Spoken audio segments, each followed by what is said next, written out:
ಅಂತ ಒಂದು ಶಕ್ತಿಯ ಕೆಲಸ ಮಾಡ್ತಕ್ಕಂಥದ್ದು ನಮ್ಮ ಮೇಲೆ ನಮ್ಮ ಪಕ್ಷದ ಅಧಿಕಾರ ಇಲ್ಲ, ಮೇಲಾಗಿ ನಮ್ಮ ಶಾಸಕರು ಇಲ್ಲ.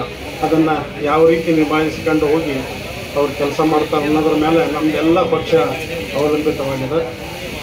ಅವರು ಜನಪರ ಆಡಳಿತ ಕೊಡುವುದರ ಮೂಲಕ ಮುಂದೆ ಬರ್ತಕ್ಕಂಥ ಒಂದೇ ವರ್ಷದ ಅವಧಿಯಲ್ಲಿ ಬರ್ತಕ್ಕಂಥ ಮುನ್ಸಿಪಲ್ ಕಾರ್ಪೊರೇಷನ್ ಎಲೆಕ್ಷನ್ಗೆ ಮತ್ತೆ ನಮ್ಮದು ಹಂಗಿರ್ಬೇಕಂದ್ರೆ ಮತ್ತೆ BJPಯ ಗಂಡವನ್ನು ನಗರಸಭೆಯಲ್ಲಿ ಆರಿಸ್ಬೇಕು.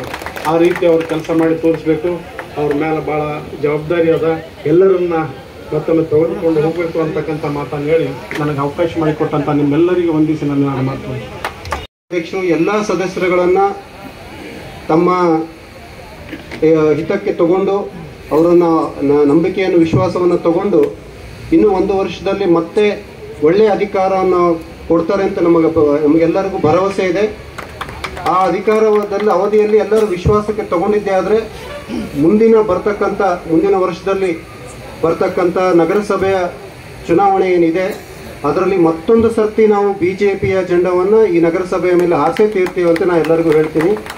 ಇದೇ ಥರ ತಮ್ಮೆಲ್ಲರೂ ವಿಶ್ವಾಸ ನಮ್ಮ ಮೇಲೆ ಇರಲಿ. ನಾವೆಲ್ಲರೂ ಕೂಡಿಕೊಂಡು ನಗರಸಭೆಯನ್ನು ಮತ್ತು ಈ ಯಾದಗಿರಿ ನಗರವನ್ನು ಒಂದು ಸುಂದರ ನಗರವನ್ನಾಗಿ ಮಾಡೋಕ್ಕೆ ಪ್ರಯತ್ನ ಪಡಬೇಕಂತ ಹೇಳಿ ಎಲ್ಲರೂ ಅಧ್ಯಕ್ಷರು ಉಪಾಧ್ಯಕ್ಷರ ಕೈ ಜೋಡಿಸ್ಬೇಕಂತ ಹೇಳಿ ನನ್ನ ಇಲ್ಲಿ ಕರೆಸಿ ಎಲ್ಲರಿಗೂ ಆಗಿದ್ದಾರೆ. ಬಗ್ಗೆ ನಗರಸಭೆ ಅಧ್ಯಕ್ಷರು ಇದು ಯಾವಾಗ ಪ್ರಕ್ರಿಯೆ ಪ್ರಾರಂಭ ಆಗಿತ್ತು ಅಂದಿನಿಂದ ಯಾದಗಿರಿಯಲ್ಲಿ ಒಂಥರ ಕುತೂಹಲ ಮೂಡಿಬಿಟ್ಟಿತ್ತು.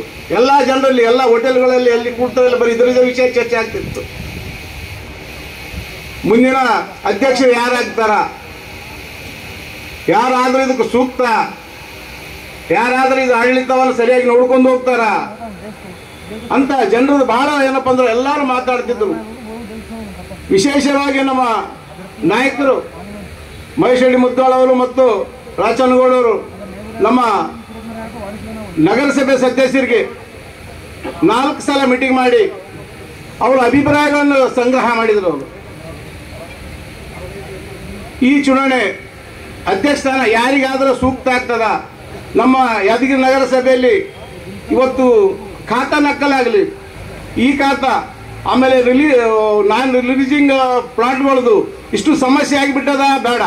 ಹಾಗಾಗಿ ಎಲ್ಲ ನಗರಸಭೆ ಸದಸ್ಯರನ್ನು ಕರೆಸಿ ವೈಯಕ್ತಿಕವಾಗಿ ಅವರವರು ಮಾಹಿತಿಯನ್ನು ಸಂಗ್ರಹ ಮಾಡಿಕೊಂಡು ಯಾದಗಿರಿ ನಗರಸಭೆಗೆ ಯಾರಿಗೆ ಒಳ್ಳೇದು, ಈ ಕುರ್ಚಿ ಮೇಲೆ ಕುಂತ್ರೆ ಯಾರಿಗೆ ಒಳ್ಳೇದಾಗ್ತದ, ಈ ಜನತೆಗೆ ಪರವಾಗಿ ಕೆಲಸ ಮಾಡ್ತವ್ರು ಯಾರಾದ್ರೂ ಅದರ ಅಂಥವ್ರಿಗೆಲ್ಲ ಮಾಹಿತಿ ಕಲೆಕ್ಟ್ ಮಾಡಿಕೊಂಡು ಇವತ್ತು ಎಲ್ಲ ಸರ್ವ ಬಹುಮತದಿಂದ ಲಲಿತಕ್ಕನವರಾದ ಈ ಒಂದು ಕುರ್ಚಿಗೆ ಸೂಕ್ತ, ಅವರಾದ್ರೆ ಎಲ್ಲ ಜನಕ್ಕೆ ತಗೊಳ್ಕೊಂಡು ಹೋಗ್ತಾರ.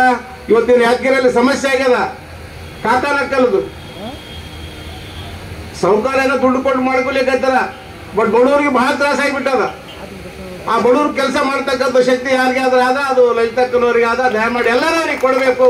ಕೊಟ್ಟರೆ ನಮ್ಮ ಯಾದಗಿರಿಯಲ್ಲಿ ಕೆಲಸಗಳು ಆಗ್ತಾವಂತ ನಗರಸಭೆ ಸದಸ್ಯರೇ ತಮ್ಮ ಹಣವನ್ನು ತೋಡ್ಕೊಂಡಾರ ನಾಯಕರ ಮುಂದೆ ಬಂದ್ಕೇಸಿ.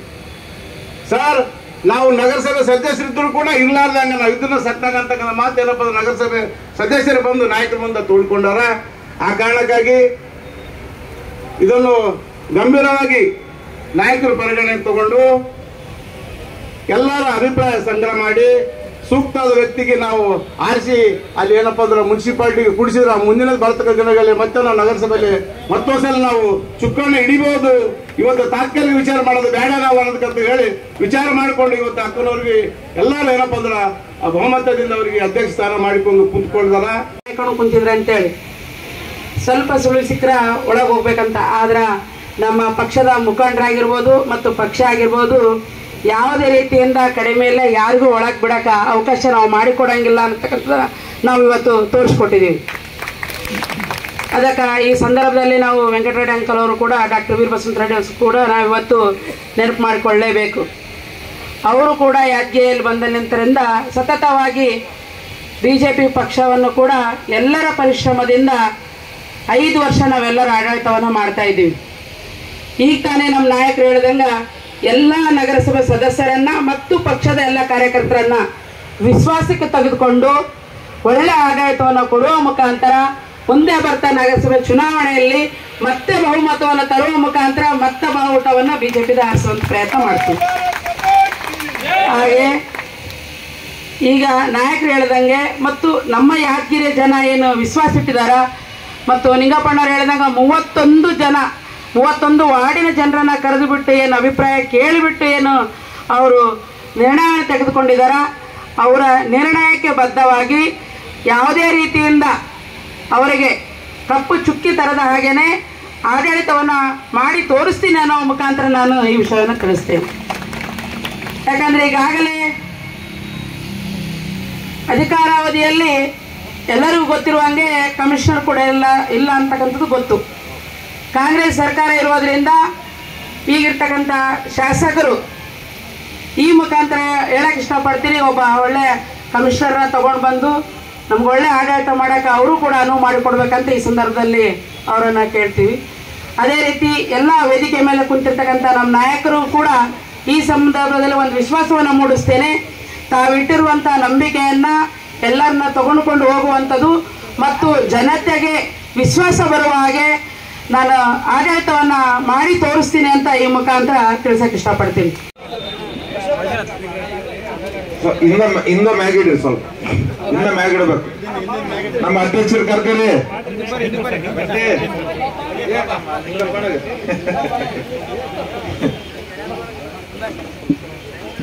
बोलो भारत माता की।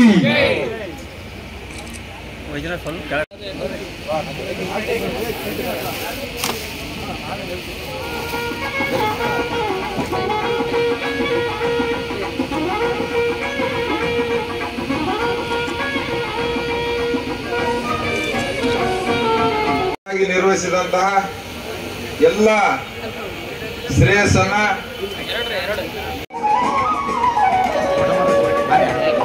ಅವ್ರದಾಗ ನೀವು ಸನ್ಮಾನಿಸಿ.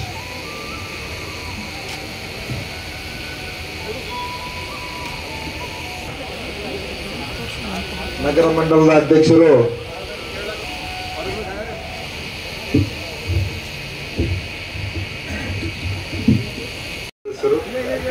ಮತ್ತು ಆತ್ಮೀಯ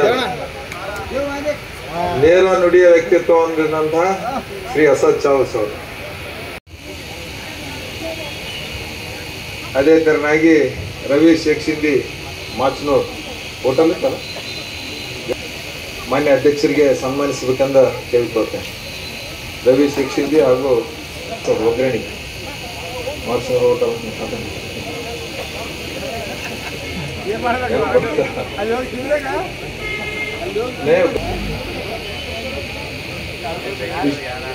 ಮಾನ್ಯ ಅಧ್ಯಕ್ಷರಿಗೆ ವಿಶ್ವನಾಥ್ ಅಂಗಡಿಯವರು ಸನ್ಮಾನಿಸಬೇಕಂತ ಕೇಳಿಕೊಳ್ಳುತ್ತೇನೆ.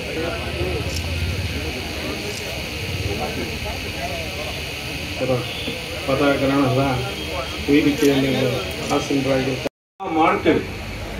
ಆದರೆ ರಾಜಕೀಯ ಅಧಿಕಾರ ಯಾರಿಗೂ ಸಿಗೋದಲ್ಲ. ನಾವು ಸಿಗೋದಲ್ಲ ಅಂದಾಗ ನಾವು ನಾರಾಜಾಗೋದು, ಅಸಂತೋಷ ಪಡ್ತಕ್ಕಂಥದ್ದು ಸಾಮಾನ್ಯವಾಗಿರ್ತದೆ. ಅಧಿಕಾರ ಯಾವಾಗಲೂ ಮನುಷ್ಯಾಗ ತಾನು ಬೆನ್ನತ್ತಿ ಬರಬೇಕು. ನಾವು ಅಧಿಕಾರದಿಂದ ಬೆನ್ನತ್ತಿದ್ರೆ ಅಧಿಕಾರ ಸಿಗೋದಲ್ಲ. ಆ ಕಾರಣದಿಂದ ಇವತ್ತು ಮೂರನೇ ಬಾರಿ ಯಾದಗಿರಿ ಮತಕ್ಷೇತ್ರದಲ್ಲಿ ಸೇವೆ ಜಯಿಸ್ತಕ್ಕಂಥ ಶಕ್ತಿ ಲಲಿತಾ ಅನ್ನಪೂರ್ವರ ಬಳಿ ಆದಂತ ನಾನು ಹೇಳಬಯಸ್ತೇನೆ. ಅದೇ ರೀತಿ ಇವತ್ತು ಸರ್ಕಾರದಲ್ಲಿ ಇರ್ತಕ್ಕಂಥ ಅನುದಾನವನ್ನು ತಂದು ಈ ಒಂದು ಭಾಗದ ಯಾದಗಿರಿಯಲ್ಲಿ ವಿಶೇಷವಾಗಿ ಕುಡಿಯುವ ನೀರಿಗಾಗಿ, ರಸ್ತೆಗಾಗಿ, ಚರಂಡಿಗಾಗಿ ವಿಶೇಷ ಕಾಳಜಿ ವಹಿಸಿ ಕೆಲಸ ಮಾಡಿ ಪಕ್ಷದ ಮಾಡಿರ್ತಕ್ಕಂಥ ಮುಖಂಡರಿಗೂ ಸನ್ಮಾನಿಸಬೇಕು. ಯುವ ಮಿತ್ರರಾದ ಲಕ್ಷ್ಮೀಪುತ್ರ ಮಾಲಿಪಾಟ್ಲಿ ಅವರು ಮಾನ್ಯ ಅಧ್ಯಕ್ಷರನ್ನ ಸನ್ಮಾನಿಸಬೇಕಂತ ಕೇಳಿಕೊಳ್ತೇನೆ. ನಿಂದ್ರ ಬಿಗಡಿ ಬಾ, ನೀ ಬಾ, ಬುದ್ಧಿ ಬಾ, ಜಲ್ದಿ ಬಾ. ಶಾಂತಮ್ಮಕ್ಕನವರು ಮಾನ್ಯ ಅಧ್ಯಕ್ಷರನ್ನ ಆರಕೊಡ ಸನ್ಮಾನಿಸಬೇಕೆಂದು ಕೇಳಿಕೊಳ್ತೇನೆ. ಸೂಗಪ್ಪಣ ಗುತ್ತೇದಾರರು, ನಗರಸಭೆಯ ಗುತ್ತೇದಾರ ಸಂಘದ ಅಧ್ಯಕ್ಷರು ಬೆಳಗೇರಿ ಅವರು ಮಾನ್ಯ ಅಧ್ಯಕ್ಷರನ್ನ ಸನ್ಮಾನಿಸಬೇಕೆಂದು ನಮ್ಮ ನಗರಸಭೆ ಗುತ್ತಿಗೆದಾರರ ಸಂಘದ ಅಧ್ಯಕ್ಷ. ಎಲ್ಲರೂ ಕೆಲಸ ಕೊಡೋಕೆ ಈಗ ಕಾರ್ಯಕರ್ತರಿಗೆ ನೀವು ಆಟೋ ಸುರೇಶ್, ಅದೇ ತರನಾಗಿ ಮಹೇಶ್ ಹಿಡ್ಕೋಡ ಮುದ್ದಾಳ್ ಅವರನ್ನು ಸಹಿತ ಸನ್ಮಾನಿಸಬೇಕಂದ ಮಾಜಿ ನಗರಸಭೆ ಸದಸ್ಯರಾದಂಥ ರವಿ ಬಾಪ್ರೆ ಅಲ್ಲಿ ವಿನಂತಿ. ಮುಖೇಶ್ ಮತ್ತು ಜೈನ್ ಸಹೋದರರು ಎಲ್ಲ ಮಾರ್ವಾಡಿ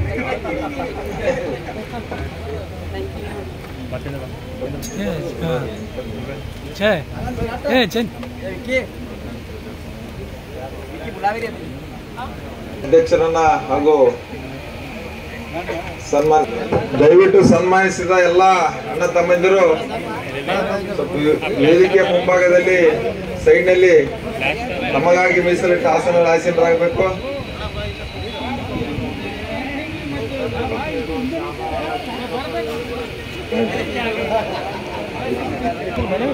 ಹಾ ರೈಟ್.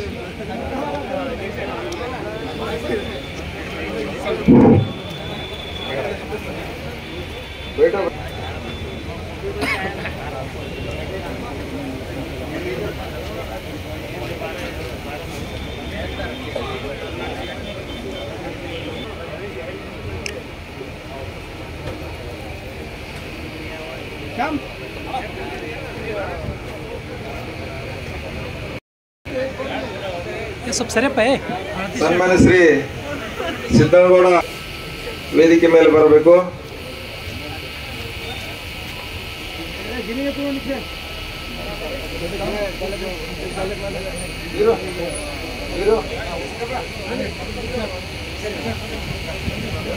ಭೀಮರಾಯ್ ಕೋಟ್ರಿಕಿ ಅವರು ಮಾನ್ಯ ಅಧ್ಯಕ್ಷರನ್ನ ಸನ್ಮಾನಿಸಿ ಮಾಜಿ ಅಧ್ಯಕ್ಷರು ಅವರು ಅವರಿಗೆ ಹಾಗೂ ಉಪಾಧ್ಯಕ್ಷರಾದ ರುಕಿಯಾ ಬೇಗಂ ಅವರಿಗೆ ಹಾಗೂ ರಾಚನಗೌಡ ಮುದ್ದಾಳ ಅಣ್ಣ ಶ್ರೀ ಸಿದ್ದನಗೌಡ ಮಳ್ಳಳ್ಳಿ ಅವರನ್ನು ಸನ್ಮಾನಿಸಬೇಕೆಂದು ಕೇಳಿಕೊಳ್ತೇನೆ.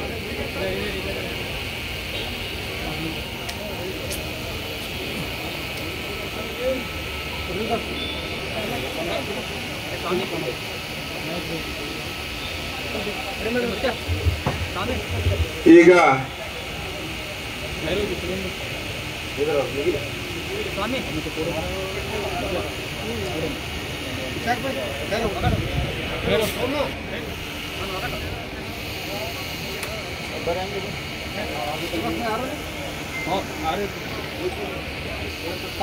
ಯಾದಗಿರಿಯ ಸಾಹುಕಾರದಿಂದ ಖ್ಯಾತರಾದ ರಾಜ್ಕುಮಾರ್ ಬೆಲ್ಮಿಂಚಿ ಅವರು ಸಹಿತ ಈ ನೀವು ಆ ಕಡೆ ಬರಬೇಕು. ರಮೇಶಣ್ಣ ಸ್ವಲ್ಪ ಸೈಡಿಗೆ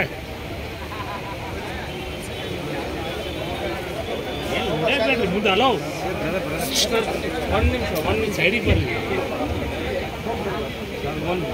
ಸೈಡ್ ಬಾಪ ಸೈಡ್ ಬಾ.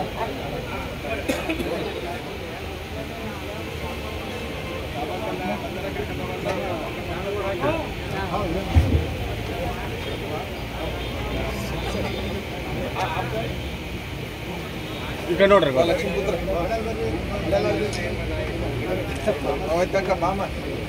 ಈ ಕಡೆ ಭಾಗ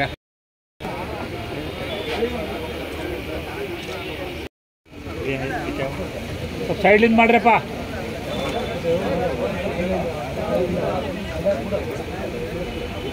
ಮಲ್ಲು ಸೈಡ್ ಮಲ್ಲು ಸೈಡ್ ಸರ್.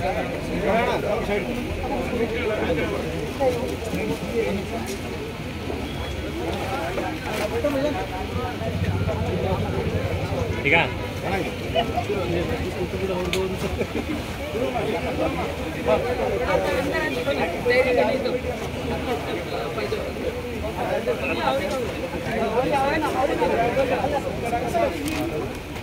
ಓಡಾಡಿ ಸೈಡಿಗೆ ಬರ್ರಿ, ಸೈಡಿಗೆ ಸ್ವಲ್ಪ ಸೈಡಿಗೆ ಈಗ ಸೈಡಿಗೆ ನೋಡ್ರಿ, ಸ್ವಲ್ಪ ಸೈಡಿಗೆ ಮಾಡ್ರಿ.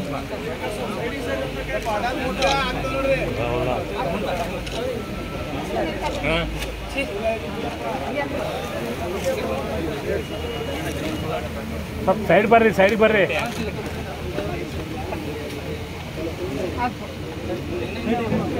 ಏನೇ ಹಾಕ್ತಾರೆ ಓ ಸೈಡಿಗೆ ಬರ್ರಿ. ಹಲೋ ಏ ವಿಶ್ವ ಸೈಡ್ ಅಂದ್ರೆ ಬೆನ ಉಂಟದ ನೀವು ಕೈ ಬಿಡ್ರಿ ಕೈ ಬಿಡ್ರಿ ಅಲ್ಲೇ ನಿಂತಿರ್ತೀರಿ ಬರ್ತದೆ.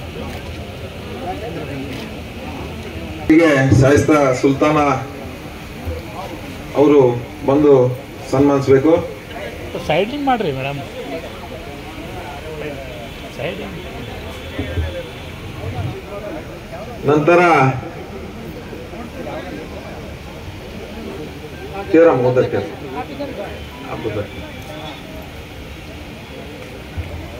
ಸನ್ಮಾನಿಸ ಸ್ಪೀಚ್ ಹನುಮಂತ ರೆಡ್ಡಿ ಅವರು ಹೇಗೇನು ಬರಬೇಕು. ಚನ್ನರೆಡ್ಡಿಗೌಡ ಬೆಳಾರಿ ಅವರಿಗೆ ಶರಣು ಅಲ್ಲಿಪುರ ಅವರು ಸನ್ಮಾನಿಸಬೇಕಂತ ಕೇಳಿಕೊಳ್ತೇನೆ. ಅವರಿಗೆ ರಾಮು ರಾಠೋಡ್ ಅವರು ಸನ್ಮಾನಿಸಬೇಕಂತ ಕೇಳಿಕೊಳ್ತೇನೆ.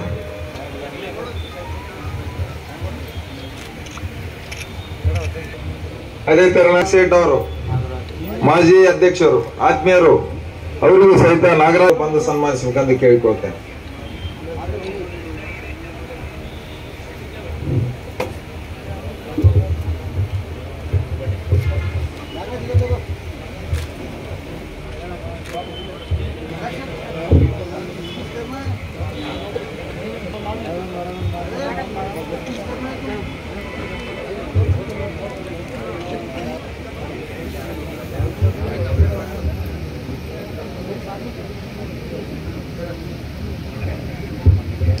ಧನ್ಯವಾದಗಳು. ಅದೇ ತರನಾಗಿ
ಗೌಡನ್ ಇಲ್ಲ ಗೌಡನ್ ಇಲ್ಲ